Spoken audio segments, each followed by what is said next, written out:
La etapa de reconstrucción es la octava fase de la gestión integral del riesgo de desastre. Esta consiste en reparar los daños y debe buscar, en la medida de lo posible, la reducción de los riesgos que había antes del desastre.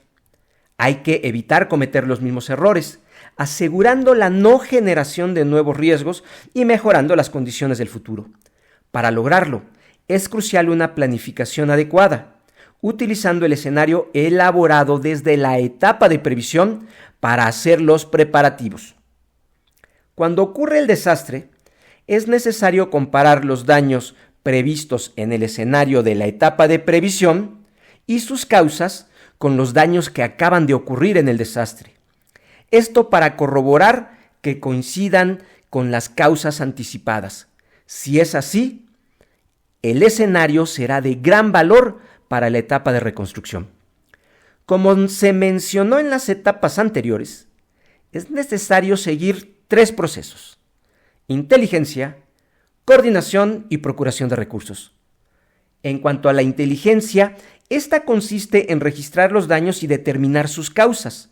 Es necesario recopilar datos sobre el número de pisos de cada inmueble, los metros de construcción, el tipo de construcción. Asimismo, es necesario conocer los tipos de daños en muros, columnas, traves, cimentación y otros elementos no estructurales.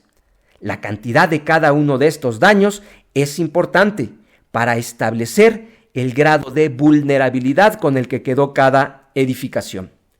En el caso de viviendas es esencial registrar datos sobre las características de sus ocupantes, el número de personas, su ocupación, sus ingresos, edades, discapacidades en caso de que exista, el sexo de cada persona y el género del jefe de familia.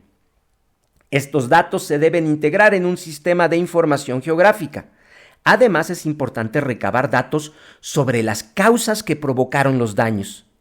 Hay que buscar evidencias que nos permitan conocer el área del peligro y su posible intensidad.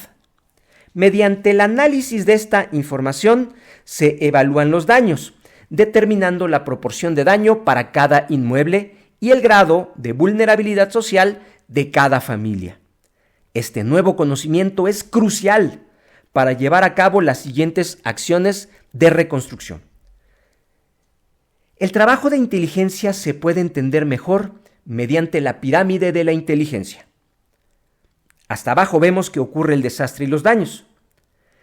Se registran estos daños mediante herramientas como cédulas de evaluación de daños y de evaluación de vulnerabilidad social.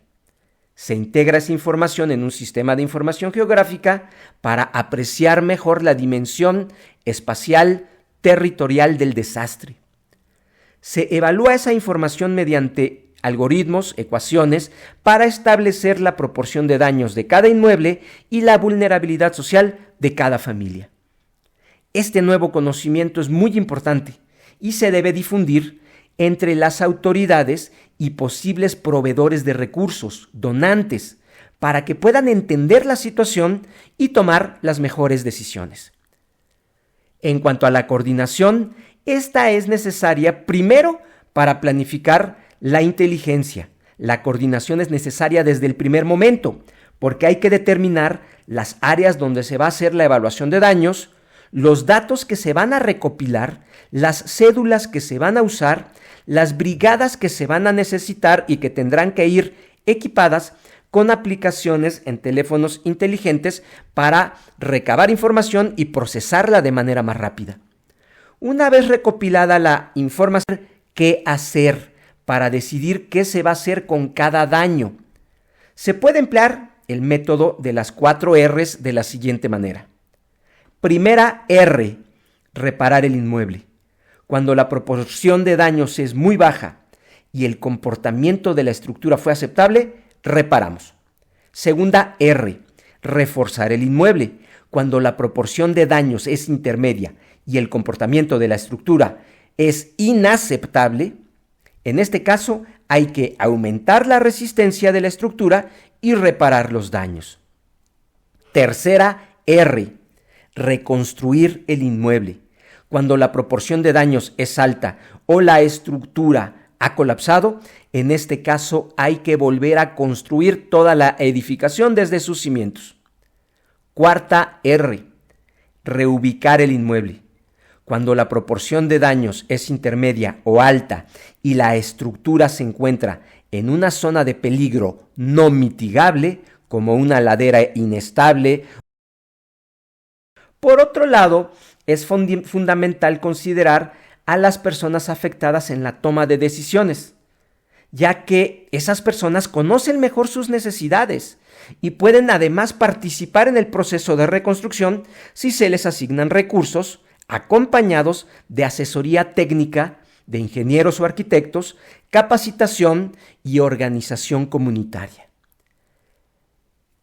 El tercer proceso, la procuración de recursos, es muy importante porque una vez conocidos los daños y determinadas técnicamente las mejores acciones a realizar, será indispensable conseguir recursos, ya que la etapa de reconstrucción suele ser muy costosa. Los gobiernos deben prever, deben planear y deben contar con instrumentos financieros que les permitan responder adecuadamente. La etapa de identificación de riesgos y la etapa de previsión que conducen a la elaboración de escenarios son fundamentales porque permiten prever los costos de la reconstrucción. Los atlas de riesgos modernos permiten integrar información sobre los inmuebles y estimar con anticipación el costo de estos escenarios. Si nosotros sabemos qué escenarios pueden ocurrir y cuánto podrían costar, entonces también podemos planear cómo podríamos financiarlos. Los instrumentos financieros pueden incluir fondos de desastres, seguros, bonos catastróficos, préstamos de emergencia. Podemos usar ahorros y podemos conseguir donaciones. Finalmente, la etapa de reconstrucción no deja de ser una oportunidad para corregir errores del pasado. Es posible reconstruir mejor si se evita exponer las nuevas construcciones a los mismos peligros y si se evita repetir las mismas vulnerabilidades. Sin duda, la reconstrucción se realiza en un ambiente de sufrimiento. Esto no hay que olvidarlo. La reconstrucción ocurre cuando las personas están sufriendo muchas pérdidas, por lo que la empatía, el respeto y la compasión son cruciales para lograr una reconstrucción efectiva y más humana.